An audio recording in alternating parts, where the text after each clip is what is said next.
চট্টগ্রামের কাঁচা বাজারে গত সপ্তাহের তুলনায় সবজির দাম কিছুটা কমেছে। শসা, টমেটো, বেগুন সহ সব ধরনের সবজির দাম কমেছে কেজি প্রতি 10 থেকে 20 টাকা পর্যন্ত। তবে গ্রীষ্মকালীন সবজির দাম এখনও চড়া। লেবুর দাম এখনও বাড়তি। বড় সাইজের প্রতি জোড়া লেবু এখনও বিক্রি হচ্ছে 50 থেকে 60 টাকায়। বাজারের বিস্তারিত জানাতে সরাসরি যুক্ত হচ্ছেন সহকর্মী রাজীব বড়ুয়া।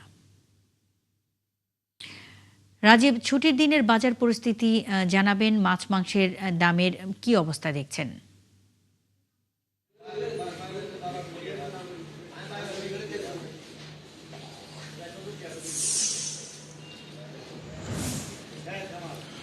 মনে আজকে শুক্রবার ছুটির দিন, ফলে বাজার এখনো পুরোপুরি আসলে শুরু হয়নি। ক্রেতারা এখনো ভাবে আসতে শুরু করেনি, হয়তো একটু পরে আসতে শুরু করবে। তবে আমরা দেখছি যে বাজারে গত সপ্তাহের তুলনায় কাঁচা বাজারের যে সবজি, সেই সবজির দাম কিছুটা কমেছে।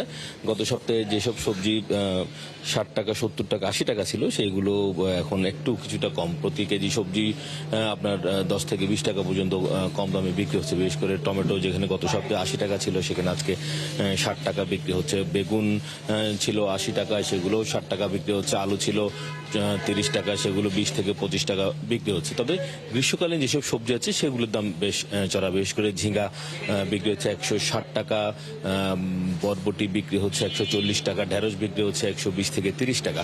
অর্থাৎ গ্রীষ্মকালীন যেসব সবজি সেগুলি সরবরাহ খুবই কম, যার কারণে দামটাও বেশ চড়া।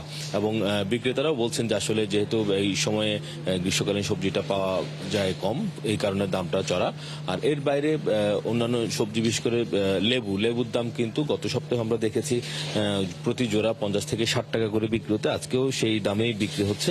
এবং যেহেতু এখন লেবুর প্রচুর চাহিদা, বিক্রেতারা যদিও সরবরাহের ঘাটতির কথা বলছেন, কিন্তু আমরা বাজারে প্রচুর লেবু সরবরাহ দেখতে পাচ্ছি। এবং এ নিয়ে কিন্তু বেশ কিছু দিন ধরে কিন্তু এই লেবুর বাজার বাড়তি হওয়ার কারণে আমরা দেখছি এর মধ্যে বেশ কিছু অভিযানও চলেছে। অভিযান চললে পরে তখন দাম কিছুটা নিয়ন্ত্রণে আসে, আবার অভিযানের পরে দামটা আসলে বেড়ে যায়। আর এর বাইরে মুরগির দাম কমেছে। চট্টগ্রামের বাজারগুলোতে আমরা দেখেছি গত সপ্তাহে যে সোনালী মুরগি বিক্রি হয়েছিল 350 টাকা, সেটা আজকে 320 থেকে 30 টাকা বিক্রি হয়েছে। এবং এবং অন্যান্য মুরগি, বিশেষ করে ব্রয়লার মুরগির দামও আসলে কমেছে।